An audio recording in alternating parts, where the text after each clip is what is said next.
बोलती पुस्तके. ज्यांना वाचनाचा नाद त्यांना बोलती पुस्तके घाली साद. आमचं चॅनल सबस्क्राईब करा आणि सबस्क्राईब करायला इतरांनाही सांगा. झोका कथास्तू. लेखिका दीप्ती कुलकर्णी लिखित कथा. अभिमान. आईची ऑफिसला जायची वेळ झाली. 5 मिनिटात निघायचं असं म्हणून तिने पर्समध्ये डबा, पाण्याची बाटली ठेवली. तोच कीर्ती पटकन तिच्याजवळ येऊन तिला म्हणाली, आई, अगं काल तुला सांगायचं राहिलंच बघ. आमची छोटी सहल लवकरच जाणार आहे कोल्हापूरजवळील गडकिल्ले बघायला, आणि टीचरनी आज त्यासाठी 1000 रुपये आणायला सांगितलेत. देतेस का मला पैसे? काय ग, हे असं अगदी गडबडीच्या वेळी सांगतेस? आता पुन्हा मला आज जाऊन पैसे काढायला हवेत. एवढे पैसे मी रोज कधीच नेत नाही. कीर्ती काहीच बोलली नाही, पण गालांचा फुगा मात्र फुगला. तो पाहून आई विरघळलीच आणि म्हणाली, बरं बरं देते हां, थांब. ती पटकन आत गेली. लॉकरमधून तिने पैसे काढले, पुन्हा लॉकर बंद केले आणि बाहेर येऊन तिने कीर्तीला सांगितलं, हे घे पैसे आणि शाळेत गेल्यावर लगेच टीचरना दे.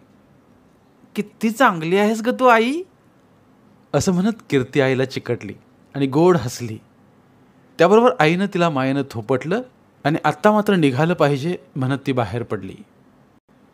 कीर्तीने ते पैसे कंपास पेटीत ठेवले आणि कंपास पेटी स्कूल बॅगमधील आतल्या कप्प्यात ठेवली. ती खोली बाहेर आली तोच तिची आजी तिला जेवायला हाक मारू लागली. कीर्ती पटकन स्वयंपाकघरात गेली आणि अगदी शहाण्यासारखी पटकन जेवली. आजीनेही टेबल आवरल्याने, मी आता पोथी वाचणार आहे हां, मला आता हाक मारू नकोस, असं कीर्तीला सांगितलं. आजीने देवासमोर ठेवलेली पोथी काढली आणि वाचायला सुरुवात करायचं ठरवले तोच तिच्या लक्षात आले, चष्मा घ्यायचा विसरलाच. आजी गडबडीने उठली, पण घाईने चष्मा केसमधून बाहेर काढताना तिच्या हातातून तो निसटला. फरशीवर तो असा पडला की उजव्या बाजूचे भिंग फुटले. तो आवाज ऐकून कीर्ती आत आली. पाहते तो काय, चष्मा खाली पडून फुटलेला दिसत होता आणि आजी अगदी रडवेली झाली होती. पिल्लू, बाळा आता काय करायचं ग, असं म्हणताना तिच्या डोळ्यात पाणीच आलं. अगं आजी, आईला सांग की आल्यावर ती देईल तुला दुसरे भिंग बसवून. शिवाय चष्म्याचे दुकान तर इतके आपल्या घराजवळ आहे की तू सुद्धा जाऊन आणू शकशील. त्यावर आजी म्हणाली, अगं कीर्ती, बाळा खूप पैसे लागतील ग त्याला, आणि आत्ता माझ्याजवळ तेवढे पैसे नाहीत. फार तर 100-200 असतील. दुकानदार थोडाच मला पैसे न देता देणार आहे. माझ्या पोथी वाचनात आज खंड पडेल ग, त्याचं वाईट वाटतं बघ मला. कारण तुझी आई आज थोडी वेळाने येणार आहे आणि त्यामुळं ती येईपर्यंत दुकान बंद होईल. आता काय करायचं बाई? हे ऐकताच पटकन कीर्तीच्या लक्षात आलं की आईनं ट्रिपसाठी जे पैसे दिले आहेत ते आपण बाईंना सांगून उद्या देऊ, पण या पैशाने आजीचा चष्मा आजच्या आज होऊ दे. हा विचार मनात करून ती आजीला म्हणाली, अगं आजी, शाळेतील ट्रिपसाठी मी आईकडून मगाशी 1000 रुपये घेतले आहेत, ते तुला देऊ का आणून? मी शाळेत बाईंना ट्रिपसाठी नाव देऊन उद्या पैसे देते असं सांगेन. हे ऐकून आजी खूपच खुश झाली. माझी शहाणी बाई ती, असं म्हणत आजीनं तिला मायेनं जवळ घेतलं. कीर्ती, थांब, पैसे आणते म्हणत उठली आणि आजीला तिनं ते पैसे दिले. एवढ्यात रिक्षाचा हॉर्न झाला आणि कीर्तीला पोचवायला आजी उठली. आजी, जाते मी आता, तू चष्म्याची काच बसवून आण हं, असं म्हणत टाटा बाय बाय कीर्ती गेली. आजी आता त्या जवळच्या दुकानात जायचं म्हणून उठली, साडी बदलली आणि ते पैसे व स्वतःजवळचेही थोडे पैसे घेऊन बाहेर पडली. खरं तर तिला असं वाटलं की कीर्तीकडचे पैसे घेऊन चष्मा दुरुस्त करणं सुनेला आवडेल का, पण पोथीत खंड पडू नये, आणि या एकाच विचारानं त्या दुकानाकडे चालल्या. शिवाय त्यांचा मुलगा माधव आता परवा दिवशी शनिवारी येईलच. बघू, सुनेला सांगू सर्व काही, असं त्याने ठरवलं. दुकानदार त्यांना ओळखत होता, त्यामुळे 2 तासांनी या, करून ठेवतो असं तो म्हणाला. त्यानेच हा चष्मा करून दिला होता. आता त्या निश्चिंत झाल्या होत्या, कारण पोथी वाचनात खंड पडणार नव्हता. दुपारी 3 वाजता त्या पुन्हा दुकानात गेल्या. चष्मा तयारच होता. 1100 रुपये द्या असं तो म्हणाला. चष्मा मिळेपर्यंत त्यांनी मनात रामनामाचा जप सुरूच ठेवला होता.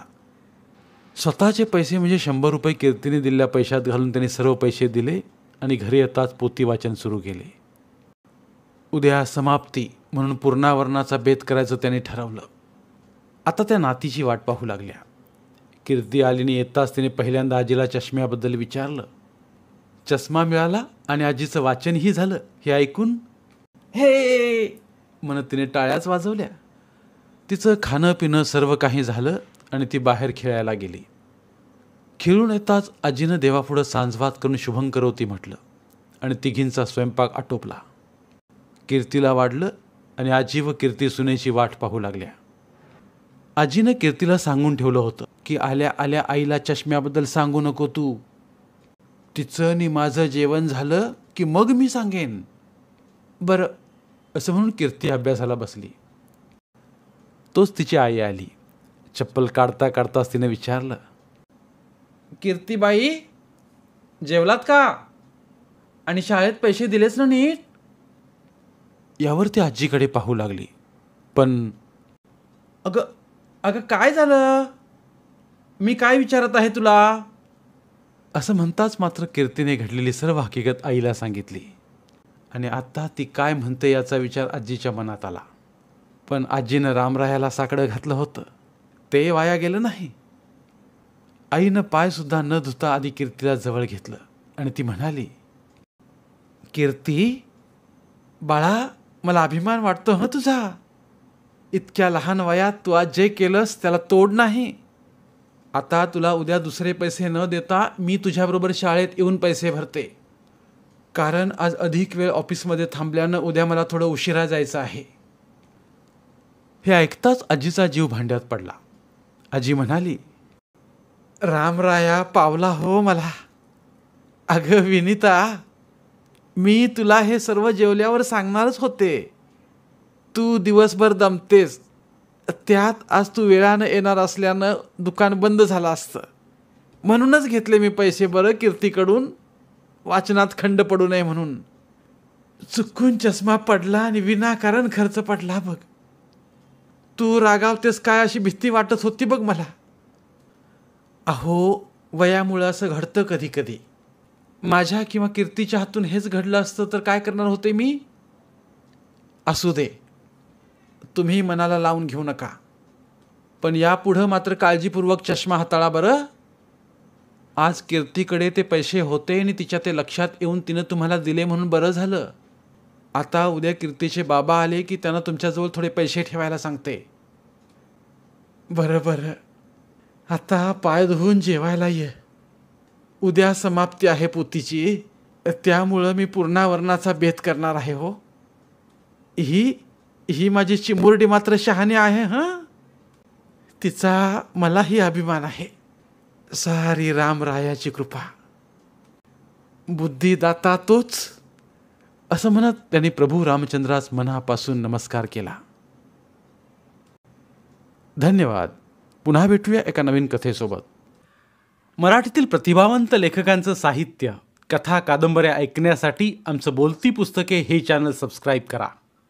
आणि मराठी साहित्याचा प्रसार करण्यासाठी प्रत्येक मराठी माणसाला सबस्क्राईब करण्यासाठी आवाहन करा.